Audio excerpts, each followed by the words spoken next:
VNR gold and diamonds తరుగు తక్కువ బంగారం ఎక్కువ. ఇప్పుడు మన వైజాగ్ లో జూలై 24th గ్రాండ్ ఓపెనింగ్. ఒక అలిగేషన్ వచ్చింది నా మీద. ఏమని? 25,000 లేనిది సుష్మా ఏ పని చేయదు, 25,000 ఇస్తే ఏ ప్రమోషన్ అయినా చేస్తుంది, లైక్ ఏ ప్రమోషన్ అయినా చేస్తుంది సుష్మా. కామెంట్లలో ఓ అంటున్నారు. నువ్వు నాకు ఎంత ఇచ్చావు ఇక్కడ కూర్చోడానికి? ఏం మరి 25,000 తీసుకోకుండా నేను ఎందుకు ఇక్కడ కూర్చోవాలి? నువ్వు అడిగిన దానికి ఎందుకు ఆన్సర్ ఇవ్వాలి? First of all Sushma Bhupathi 25,000 ఇస్తే ఏదైనా చేస్తుంది. ఒకతను చెప్పాడు రీసెంట్గా యూట్యూబ్లో, వైరల్ చేసేసాడు. 25,000 ఇస్తే ఆవిడ ఏమైనా చేస్తుంది. ఇంకొకటి, ప్రతి ఒక్క బిజినెస్కి సుష్మా భూపతిని పిలుచుకొని డాన్స్లు ఆడిచ్చి మరి ప్రమోషన్ చేయించుకుంటున్నారు. వాళ్ళకి అంత బిజినెస్ ఉందా, ఈవిడ వల్ల అంత బిజినెస్ అవుతుందా అని తను క్వశ్చన్ వేశాడు నా మీద ఒక అతను. దాని గురించి మాట్లాడదాం. అయితే నేను డాన్స్ చేయండి ఏది చేయను, మరి ఇప్పుడు డాన్స్ చేయండి మనం ఇది ఎలా స్టార్ట్ చేస్తాం? నువ్వు చేయాల్సింది ఇప్పుడు ఒక స్టెప్. నేను చేయాలా? అక్కడ ఆల్రెడీ అంత వీడియోలు అంతా ఏం చెప్తున్నారు, ఆవిడ డాన్స్ చేయని ఏ ప్రమోషన్ చేయదు, డాన్స్ చేయని ఏమీ చేయదు, అండ్ డబ్బులు తీసుకుంది ఏమీ చేయదు అని ఆల్రెడీ అలిగేషన్స్ వస్తున్నాయి, కామెంట్స్ వస్తున్నాయి. అంటే ఇప్పుడు నేను డాన్స్ చేస్తే నాకు ఇంటర్వ్యూ ఇస్తారా? అవును, మరి నేను డాన్స్ చేయండి ఏది చేయనుగా, అలా ఎందుకు చేస్తాం? చేయాల్సిందే కపుల్ డాన్స్. ఇక్కడ కపుల్ డాన్స్ చేద్దాం. ఇప్పుడు చేయనా తర్వాత చేద్దాం? చేయాల్సిందే, తర్వాత చేద్దాం తప్పకుండా. ఓకే, లాస్ట్ లో చేద్దాం. లాస్ట్ లో తప్పకుండా చేద్దాం. నేను మాట ఇస్తున్నాను, మన ఇద్దరం ఆ రీల్ ని కొలాబరేషన్ లో కూడా అప్లోడ్ చేద్దాం. ఓకే సార్, తప్పకుండా. అంటే కొలాబరేషన్ యాక్సెప్ట్ చేయరా? నేను యాక్సెప్ట్ చేస్తాను. దానికి కూడా payment of course payment pay చేయాల్సిందే. ఓకే, అంటే వాళ్ళు అంటున్నారు కదా 25,000 తీసుకొని సుష్మా ఏ పని చేయదు. ఆ టాపిక్ కూడా మాట్లాడదాం. ఆ టాపిక్ గురించి యాక్చువల్లీ ఉంది, ఒక పార్ట్ లో ఉంది. మీరు అంటే ఫేమస్ అవ్వక ముందు మీ లైఫ్ స్టైల్ ఎలా ఉండేది, అయ్యాక మీ లైఫ్ స్టైల్ ఏం చేంజెస్ వచ్చాయి? చాలా పెద్ద చేంజెస్ అండి, అది చిన్న చేంజెస్ కాదు. అసలు ఫేమస్ అవ్వకముందు నా పరిస్థితి నా సిచ్యుయేషన్ చాలా ఘోరంగా ఉండేది. హానెస్ట్గా చెప్తున్నాను, దాచిపెట్టుకోవడానికి ఏమీ లేదు.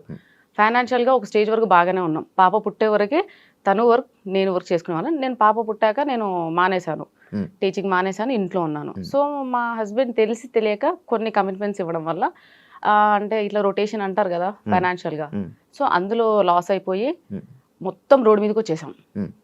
మొత్తం రోడ్డు మీదకి అంటే ఎలా అంటే తినడానికి బియ్యం కూడా లేవు. నాకు చాలా పెద్ద కాందాన్, మా ఇంట్లో అందరూ వెల్ సెటిల్డ్. 2 సంవత్సరాలు నేను అది ఫేస్ చేశాను. ఎవ్వరు తొంగి కూడా చూడలేదు మా ఇంటికి, ఎవ్వరు. సుష్మా ఎలా ఉంది, ఆమెకి 2 పిల్లలు, నాకు చిన్న బాబు, ఎవ్వరు చూడలే. మా బాబు ఈవెన్ చిరిగిపోయిన షర్ట్తో స్కూల్కి వెళ్ళాడు. నేను ఇంకా మర్చిపోను లైఫ్లో. ఆ స్టేజ్లో ఉన్నప్పుడు ఎవ్వరూ రాలేదు శివ, ఎందుకు ఎవ్వరు రాలేదు. పక్కింటి ఆవిడ దగ్గర రేషన్ బియ్యం అడుక్కొని మేము పెట్టాం. అప్పుడు మా హస్బెండ్ జాబ్ చేయట్లేడని కాదు, పాపం ఒక్కరోజు కూడా బంక్ కూడా కొట్టాడు, రెగ్యులర్ గా వెళ్తాడు. కానీ ఏంటంటే అది ఆటో డెబిట్ వల్ల శాలరీ పడగానే ఆటో డెబిట్, రెండేలా పే చేస్తాం, రేషన్, ఇవి 2 అయితే కంపల్సరీ కదా. ఒక మనిషికి ఫుడ్ అండ్ షెల్టర్ అది చాలా నీడ్, కంపల్సరీగా అది ఎలా తెస్తాం? ఆల్రెడీ ఆయనకు కావాల్సిన అన్ని తెలిసిన వాళ్ళ దగ్గర అక్కడికి డబ్బులు తెచ్చేసాడు, అది ఇవ్వడానికి లేదు. ఉన్న సోర్స్ అలా వెళ్ళిపోతుంది, ఏది లేదు. ఆ సిచ్యుయేషన్ ఫేస్ చేసా. ఐ థింక్ 2 times చిన్నగా పానిక్ అటాక్ కూడా అయింది. నేను 2 times హాస్పిటల్లో పడ్డా. హాస్పిటలైజ్డ్ అయినా సరే నన్ను ఎవరు చూడడానికి రాలేదు. ఏం జరిగింది, ఏం జరుగుతుంది, అసలు 2 పిల్లలు పెట్టుకొని ఎలా సర్వైవ్ అవుతుంది, ఇలాంటి సిచ్యుయేషన్. అసలు మా హస్బెండ్ 15 kgs లాస్ అయ్యాడు. మా హస్బెండ్ చెబ్బిగా బాగుంటాడు, ఇప్పుడు ఎలా ఉన్నాడు అలాగే ఉన్నాడు. ప్రెసెంట్ ఎలా ఉన్నాడు ఆ సిచ్యుయేషన్ లో అప్పుడు అలాగే ఉన్నాడు. ఆ ఫైనాన్షియల్ ఇష్యూ వచ్చాక ఎంత బక్కగా అయిపోయాడంటే ఆల్మోస్ట్ 15 kgs లాస్ అయిపోయి ఇంతే అయ్యాడు. ఎవ్వరు రాలేదండి. అతనికి పెద్ద కాందాన్ ఉంది, నాకు పెద్ద కాందాన్ ఉంది, చెప్పుకోవడానికి ఎవ్వరు రాలేరు. సొసైటీ సొసైటీ సొసైటీ అని అంటారు. ఏ సొసైటీ వచ్చిందండి? మా నాన్న నలుగురం, మేము 3 ఆడపిల్లలు, ఒక తమ్ముడు, ఆయన లారీ డ్రైవర్. నేను పుట్టి ఇప్పుడు 32 years అవుతుందా, మా నాన్న ఒక్కరోజు రెస్ట్ తీసుకోగా నేను చూలే, కష్టపడుతూనే ఉంటాడు. ఆయన కూడా మాకు ఎప్పుడో రేషన్ బియ్యం తెలియదు, మా ఇంట్లో మాకు చికెన్ తెలియదు. అంటే మా నాన్న ఫీలింగ్ ఏంటంటే చికెన్ తినేవాళ్ళు పూర్ పీపుల్. మా మటనే మా ఇంట్లో, mutton chutney, mutton curry, types of pickles అంత బాగా చూసుకున్నాడు. ఆడపిల్లలు కూడా మళ్ళీ అందరం కాన్వెంట్లోనే, పెద్దక్క చిన్నక్క గవర్నమెంట్ ఎంప్లాయీస్, వాళ్ళని మంచిగా చదివించాడు. మేము కాన్వెంట్, నాగార్జున గ్రూప్ స్కూల్స్, నేను పుట్టింది పెరిగింది అంతా వనస్థలిపురం. అంత బాగా చూసుకున్నా. మా నాన్నే మాకు రేషన్ బియ్యం ఎట్లే, ఏదో సిచ్యుయేషన్ వచ్చింది కానీ నేను మా పిల్లలకు పెట్టానండి, మర్చిపోలేదు. ఆ సిచ్యుయేషన్లో అనిపించింది, what is family, what is society, who are called neighbours. Neighbours ఎవరు, సొసైటీ ఏంటి, అసలు ఏంటి నాకేం అర్థం కాలే. నేను చిన్న పిల్లనండి. ఇప్పుడు కొంచెం ప్రతిరోజు ఒక్కొక్క ప్లేస్కి తిరుగుతున్నా, చాలా మంది ఇన్ఫ్లుయెన్సర్స్తో ట్రావెల్ చేస్తున్నా, చాలా మంది మాట్లాడితే వింటున్నా, కాబట్టి నాకు తెలిసింది. ఇక్కడ కూడా నీ ముందు కూర్చొని ఏం మాట్లాడాలో నాకు నిజంగా తెలియదు Shiva. Such an innocent fellow నేనైతే. అండ్ ఇప్పటికి నేను కిడ్, ఇప్పటికి నాకు తినిపిస్తేనే తింటా, అంత వరస్ట్ క్యాండిడేట్ నేను. మా ఆయన కూడా ఇప్పటికీ మా పాపని ఎలా చూసుకుంటాడో నన్ను అలా చూసుకుంటాడు. అలాంటిది నేను ఒక డిప్రెషన్కి వెళ్ళిపోయినా, కంప్లీట్గా డిప్రెషన్. నా లైఫ్ అయిపోయింది. అంటే రోడ్ మీద పడ్డాం, ఫైనాన్షియల్గా మొత్తం పోయింది. మా ఆయనకు వచ్చిందంతా పోతుంది, ఎవ్వరు రావట్లేరు, తినడానికి తిండి లేదు. ఏం లైఫ్ ఇది, దేనికోసం బతకాలి అంటే ఇవి వచ్చేస్తున్నాయి ఇంకా థాట్. దాని తర్వాత మెల్లగా నా దగ్గర మా నాన్న నాకు పెళ్ళికి పెట్టిన గోల్డ్ ఉంటుంది కదండి, సో ఆ గోల్డ్ అదంతా అమ్మేసేసి మా ఆయనకున్న చిన్న చిన్న అప్పులు తీసేసి మా ఆయన బ్యాంక్ అకౌంట్ చేంజ్ చేయించుకున్నాక మళ్ళీ శాలరీ పడింది. సో మెల్లమెల్లగా తిండికి నెక్స్ట్ ఈ షెల్టర్ కి ఇబ్బంది లేదు, అక్కడ వరకు వచ్చేసింది. అక్కడికి ఎవరు రాలేరు ఇంకా. దాని తర్వాత నేను చిన్నగా స్కూల్లో ఇంటి ఎదురుగానే, అంటే పాప చిన్నగా ఉంది కదండి, 2 years బేబీని తీసుకొని జాబ్కి వెళ్ళలేము, పాపని చూసుకునే వాళ్ళు ఎవరు లేరు. దాని తర్వాత ఇంటి ఎదురుగానే నర్సరీ, LKG UKG ఉంది. సో ఆ స్కూల్కి వెళ్ళి 12:30 వరకు పాపని తీసుకొని వెళ్ళే పర్మిషన్ ఉంది, వెళ్ళి తీసుకొని రావడం. సో అలా అవి చేస్తూ TikTok వీడియోస్ చేసేదాన్ని. Time pass. టిక్టాక్ నుంచి చాలా ఫేమస్ నేను. బేసిక్ ఎవరు గుర్తుపట్టరులే, అక్కడ లావుగా బాగా చెబ్బిగా ఉన్నాను. అయితే TikTok వీడియో స్టార్ట్ చేసా. దాని తర్వాత TikTok పోయింది. ఇక నెక్స్ట్ జాబ్ చేద్దామని నెక్స్ట్ స్టెప్ వేస్తున్నా. ఇన్స్టాగ్రామ్ వచ్చింది. ఇన్స్టాగ్రామ్ వచ్చాక చాలా మందిని చూస్తూ అరే నేను చేయొద్దా. అండ్ నేను ఇన్స్టాగ్రామ్ రాకముందు, అంటే స్టార్ట్ చేసే ముందు కూడా వీళ్ళందరూ ఎలా ఫీల్ అవుతున్నారు అంటే, ఇన్స్టాగ్రామ్ స్టార్ట్ చేసినప్పుడు నేను లైక్ శారీస్, వాళ్ళు జడ పెద్దగా మంచిగా ఒట్టి ఇదంతా పెట్టుకొని, కానీ అది ఎందుకు చేసినా ఎలా చేసినా అని ఎవరికి తెలియదు. అది అన్ఎక్స్పెక్టెడ్ ఆ వీడియో. అన్ఎక్స్పెక్టెడ్. ఏదో పండగ వినాయక చవితి కదా, వినాయక చవితి కదా. సో ఇప్పుడు ఎవరైనా ఒక బిజినెస్ చేసే ముందు ఏం ఆలోచిస్తారు శివ? దాని ఏం చేస్తే మనకు లాభం వస్తుంది, ఏం చేస్తే నెంబర్ 1 లో ఉంటాం, ఏం చేస్తే మనది ప్రోడక్ట్ కానీ వాట్ ఎవర్ ఇట్ ఈస్ జనాలలోకి పోతుంది. సో అది సింపుల్ థింగ్. నేను బిఫోర్ ఇన్స్టా స్టార్ట్ చేసే ముందు చూస్తూనే ఉన్నా, 1 week నుంచి కంటిన్యూస్ గా ఎవ్వరు కానీ శారీలో మంచి అంటే పెద్ద జడలో అట్లా ఎవ్వరూ లేరు, వీడియో చేసిన ఎవరు లేరు. నేను చూసిన. సో నాకేంటంటే ఏదైనా స్టార్ట్ చేస్తే మెల్లమెల్లగా అట్లా నాకు నచ్చదు. చేసామా డెఫినెట్గా పర్ఫెక్షన్ ఉండాలి, మనం దేనికోసం చేస్తున్నామో అది రావాలి. సో నేను అట్లా ప్లాన్ చేసుకొని సేమ్ నేను శారీస్లో అలా ముందుకు వచ్చాను, శారీస్ వాళ్ళు జడ. సో వీళ్ళందరూ ఏమనుకుంటున్నారంటే, నేను ఆ శారీలో ఆ జుట్టు వేసుకొని అలా రీల్ చేసేసరికి అదే నా ఒరిజినాలిటీ అని అనుకుంటున్నారు. అంటే ఫస్ట్ ఇంప్రెషన్ బెస్ట్ ఇంప్రెషన్, అందులోనే అందరూ అదే ఫిక్స్ అయిపోయి ఉంటారు కదా. అదే ఫిక్స్ అయిపోయారు. చూసినప్పుడు నేను కూడా అదే ఫిక్స్ అయ్యాను బేసిక్ గా. అంటే లైక్ వద్దులేండి కానీ బాగుండే వాళ్ళు చూసిన, కానీ చాలా మంది అబ్బాయిలు అట్రాక్ట్ అయ్యారు. మీ 10 million లో నాకు తెలిసి ఒక 9 million అబ్బాయిలు చూసుంటారు, అందులో నేను ఒకటి. శివ సో అలా. కానీ నేనేం చెప్తున్నానంటే, ఇప్పుడు నా డ్రెస్సింగ్ స్టైల్ చేంజ్ అయింది, హెయిర్ స్టైల్ చేంజ్ అయింది అనే చాలా వరకు కామెంట్స్, ప్రెషర్ అంతా దాని గురించే. ఓకే, నువ్వేమో టాపిక్ తీసావు మళ్ళీ ఇప్పుడు.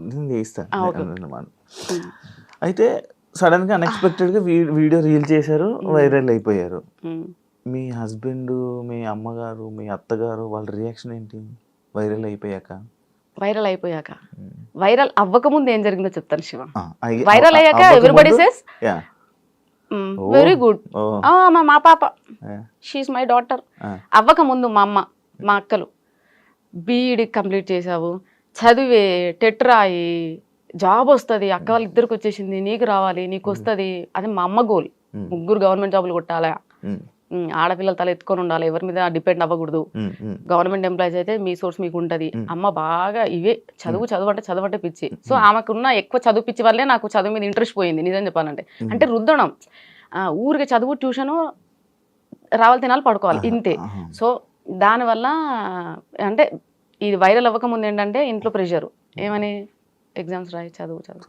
వైరల్ అయ్యాక సర్లే ఏదన్నా చెయ్యి, ఊరికే ఖాళీ కూర్చోకుండా ఆ బద్ధకమన్న పోయిద్ది, నీ ఏదో ఒక పని అయితే చేస్తున్నావు కదా, ఊరికే కూర్చోకుండా. సో అక్కడ వరకు వచ్చారు. ఇంట్లో వాళ్ళు ఇంకా ఆబ్వియస్ గా, అంటే ఎప్పుడైతే మనీ జనరేట్ అవుతుందో అప్పటి నుంచి ఎంకరేజ్మెంట్ స్టార్ట్ అయింది. అంతకు ముందు అవసరమా, ఎందుకు ఏం చేయడానికి? బుద్ధిగా చదువుకోవచ్చు కదా, ఇంత కష్టపడి చదివించాడు మీ నాన్న, అంత కష్టపడి దేనికోసం?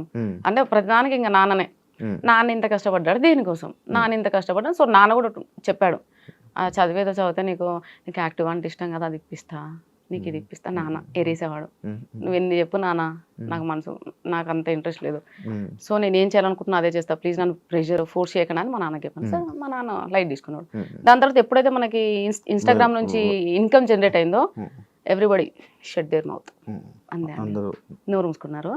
స్టార్ట్ చేశారు, మంచిగా చేస్తున్నావు, చెయ్యి అక్కడి నుంచి సపోర్ట్ వచ్చింది. మంచి ఎంకరేజ్ చేశారు. మీ హస్బెండ్ కూడా ఎంకరేజ్ చేశారా? అవునండి. అంటే మామూలుగా వైఫ్స్ని కానీ లేకపోతే ఇంట్లో వాళ్ళ ఆడపిల్లల్ని సోషల్ మీడియాలో ఇలా రీల్స్ చేస్తారంటే చాలామంది అబ్బాయిలు రిస్ట్రిక్షన్స్ పెట్టడం, ఎందుకు ఇవన్నీ చేయడం, ఎందుకు మనం అందరూ చూడడం, మనం ఇలా తీసుకుని వెళ్ళిపోదాం కదా జర్నీ అని అంటుంటారు కదా, అలాంటి మాటలు రాలేదా మీకు? ఇప్పటి వరకు అనలేడండి, ఎవరు అనలేదు, ఇప్పటి వరకు అనలేరు. ఎంకరేజ్ అంటే మిమ్మల్ని సపోర్ట్ గా ఉన్నారు అయితే బాగా, ఫుల్ సపోర్ట్. అంటే ఆయన ఫేస్ చేసి వచ్చిన కొన్ని సిచ్యుయేషన్స్ అట్లా మార్చినేమో నేను అనుకుంటాను. ఎందుకంటే తను ఒక రోజు ఉంది, తనకు తెలుసు, ఈ వీడియో చూస్తాడు కదా కంపల్సరీ, తనకు తెలుసు ఒక రోజు నడి రోడ్డు మీద పడ్డాడు, ఇద్దరు పిల్లలు ఒక పిల్లం నడి రోడ్డు మీద పడ్డాడు. ఎవరు వాళ్ళకి ఫుడ్ ఎవరు పెట్టారు? ఆ రోజు ఒకవేళ పక్కింటి ఆవిడ అదే బియ్యం దానం చేయకపోతే ఆ పరిస్థితి ఏంది ఆ రోజు? అంటే మేము ఆ రోజులు గుర్తున్నాయి కాబట్టేమో మరి ఏంటో నాకు తెలియదండి. మా హస్బెండ్ అయితే ఇప్పటి వరకు ఇది ఎందుకు ఇలా ఎందుకు. మరి ఇప్పుడు ఆ పక్కింటి ఆవిడ మీకు రైస్ ఇచ్చి హెల్ప్ చేశారు కదా, మీరు ఏమైనా చేశారా? లేదు, బట్ వీఆర్ ఫ్రెండ్స్. చాలా నన్ను ఏమంటారండి డిప్రెషన్ నుంచి బయటకు తీసుకొచ్చిందండి. వైఫ్ అండ్ హస్బెండ్ మంచి neighbours, Geetha and Vishwani. So మేము చాలా క్లోజ్ గా ఉండేవాళ్ళం. వాళ్ళు software plus bank employee. And వాళ్ళు నేను ఏడిస్తే, అంటే నేను ఏడిస్తే కూడా ఎలా ఏడుస్తానంటే అలా కాదు, అంటే నా పిల్లలకి ఏదో కావాలి, అది లేదు అంటే ఉరికొచ్చేవాళ్ళు. పాపం ఎందుకు చెప్పాలండి, ఊరికొచ్చి ఇది చాలా చిన్న ప్రాబ్లమ్ మా, మీ ఆయన ఫేస్ చేస్తే చిన్న ఫైనాన్షియల్ ఇష్యూ, నువ్వు దాన్ని పెద్దగా అనుకుంటున్నావు, చిన్నగా అయిపోతుంది, నువ్వేం ఫీల్ అవ్వకు అని చెప్పి వాళ్ళు చాలా సపోర్ట్ చేశారండి. మీకు సొంత ఇల్లులు ఉన్నాయా? ఏవి లేవండి, ఏవి లేవు. సంపాదించుకున్నారా? అలా ఏం లేదు శివ. నెక్స్ట్ ప్లానింగ్ మాత్రం ఇల్లు కట్టడమే ప్లానింగ్. సో ల్యాండ్ అయితే సక్సెస్ఫుల్ గా తీసుకున్నాను. ల్యాండ్ కొనేసాను, ఇన్స్టా వాళ్ళే ల్యాండ్ కొనేసాను. ఇప్పుడు ఇల్లు కట్టాలి. అదే నా ఎందుకు అనంటే ఇల్లు లేక మేము ఎంత అదే సఫర్ అవుతున్నామో మాకు అర్థమవుతుంది. రేపట నేను ఉన్నా లేకున్నా నా పిల్లలు మాత్రం అట్లీస్ట్ ఇంట్లో ఉంటే ఏదో ఉపకారం వేసుకొని తింటారు. అదే నా డ్రీమ్ అయితే ఇల్లేనండి, ఇంక అంతకుమించి ఏం లేదు. ఈ గోల్డ్ ఇదంతా నథింగ్, ఇల్లు ఉండాలి. మీరు ఎక్స్పెక్ట్ చేశారు అసలు ఎంతమంది ఫాలోవర్స్? లేదండి, నేను ఎక్స్పెక్ట్ చేయలేదు. బట్ నేను అనుకున్నాను, నాకు తెలిసిపోతుందండి మంచి జరుగుతుంది చెడు జరుగుతుంది, I can sense it Shiva. మరి మంచి జరుగుతుంది చెడు జరుగుతుంది అని సెన్స్ చేసేవాళ్ళు మీరు. నేను ఈరోజు శారీలోనే కనబడుతున్నాను, ఇంత ట్రెడిషనల్గా మంచిగా డ్యాన్స్ చేస్తున్నాను, చాలా ఇలా ఉండేవాను, సడన్గా నా డ్రెస్సింగ్ స్టైల్ మారిస్తే కొంచెం జనాలు ఇలా ఎక్స్పెక్ట్ చేశారా? ఎక్స్పెక్ట్ చేసి మరి ఎందుకు చేశారు? కాజ్ ఎన్ని రోజులు నటించాలి శివ? కానీ మిమ్మల్ని మీరు ఎక్స్పోజింగ్ చేస్తున్నారని చెప్పి మీ మీద మార్కేస్తున్నారు కదా, అది దాన్ని నేనేం చేయలేను ఇంకా. అంటే అప్పుడు వీడియోని తీసుకొని వచ్చి ఇప్పుడు వీడియోలు పెట్టి ఆ రెండు కంపేర్ చేసి ఇలా ఉండే ఆమె ఇన్స్టా ఇన్ఫ్లుయెన్సర్ అయిపోయి వీడియోస్ చేసుకొని డబ్బులు సంపాదించి ఇలా మారిపోయింది. నీ క్వశ్చన్ నేను దీనికి ముందు కూడా మీరు ఇలాగే డ్రెస్సింగ్ చేసుకునే వాళ్ళ? సరే, మీరు అడిగిన క్వశ్చన్కి ఓకే. నేను స్లీవ్లెస్ వేస్తున్నా, షార్ట్స్ వేస్తున్నా, అన్ని వేస్తున్నా. ఇప్పుడు నేను ఒక డ్రెస్ వేసే ముందల 32 ఏళ్ళు నాకు, అంటే మా అమ్మ వాళ్ళకి మా నాన్న వాళ్ళకి నేను సమాధానం చెప్పుకోవాలి అక్కడ కాందాన్ని. నా పెళ్ళై 14 ఏళ్ళు అయింది. నేను ఈ 14 years అత్తయ్య వాళ్ళ కాందానికి నేను ఆన్సర్ చెప్పుకోవాలి. వాళ్ళు ఎవ్వరు నన్ను క్వశ్చన్ చేయరా, సుష్మా ఇలా ఉండి ఇలా ఎందుకు చేంజ్ చేయాలని? మరి వీళ్ళెవ్వరు ఎందుకు మాట్లాడట్లేరు? నన్ను ఎందుకు ఒక్కరు కూడా క్వశ్చన్ చేయలేదు, నువ్వు ఎందుకు ఇలా ఈ డ్రెస్లో రీల్స్ చేస్తున్నావు, వీడియోస్ చేస్తున్నావు? బికాజ్ అమ్మ వాళ్ళకి అందరు నాన్న వాళ్ళకి అందరికి అందరికీ తెలుసు, నేను ఆబ్వియస్గా అప్పటి నుంచి అయినా కానీ నేను అలాగే ఉంటా, బాయ్లా పెరిగానండి నేను. మా అమ్మకి 3 పాపాలు కదా, సో నన్ను తమ్ముడిని అలానే పెంచింది. బాయ్స్లా ఇద్దరం బాయ్లా ఉండేవాళ్ళం. తమ్ముడు ఉన్నాడు అలా. సో వాళ్ళందరికీ తెలుసు నేను ఎలా ఉంటాను అని. సో వీళ్ళేంటంటే స్క్రీన్ మీద నేను ఫస్ట్ నుంచి శారీలో చూసి సడన్ గా ఈ ఫేస్ చూపించేసరికి తీసుకోలేక బేసిక్ గా వాళ్ళు తీసుకోవడానికి రీజన్ లేదు తెలుసా, మ్యారేజ్ అయిపోయిన ఆమె ఇలా బట్టలు వేసుకొని ఇలా ఇన్ఫ్లుయెన్సర్ గా వీడియోస్ చేయడం ఎందుకు అనేది వాళ్ళ ఇది. సరే, ఇప్పుడు మీ దానికి కూడా ఒక ఆన్సర్ ఉందండి. నేను చదివింది నాగార్జున స్కూల్ వనస్థలిపురం. మా 10th క్లాస్ స్ట్రెంత్ వచ్చేసి 260 మెంబర్స్. 10th strength. ఒక క్యాంపస్ మొత్తం 10th బ్లాక్, ఒక క్యాంపస్ మొత్తం 10th క్లాస్ స్టూడెంట్సే ఉంటారు. 260 మెంబర్స్ లో 230 మెంబర్స్ అయితే ఇంకా అందరు యుఎస్, ఆస్ట్రేలియా అక్కడే ఉన్నారు. ఓన్లీ 30 మెంబర్స్ మాత్రం హైదరాబాద్ లో ఉన్నాం. అందులో ఇంకా 200 మంది, ఐ థింక్ 100 మెంబర్స్ కి ఏమో పెళ్లిళ్ళు అయినాయి. ఇంకా ఎవరికి పెళ్లిళ్ళు అవ్వలేదు. అందరు లైఫ్ ని చిల్ అవుతూ ఎంజాయ్ చేస్తూ, అంటే ఐ మీన్ అదర్ కంట్రీస్ లో వెళ్ళి అలా సెటిల్ అయ్యారు. ఇక్కడ ఉన్న 30 to 40 మెంబర్స్ మాత్రమే ఇలా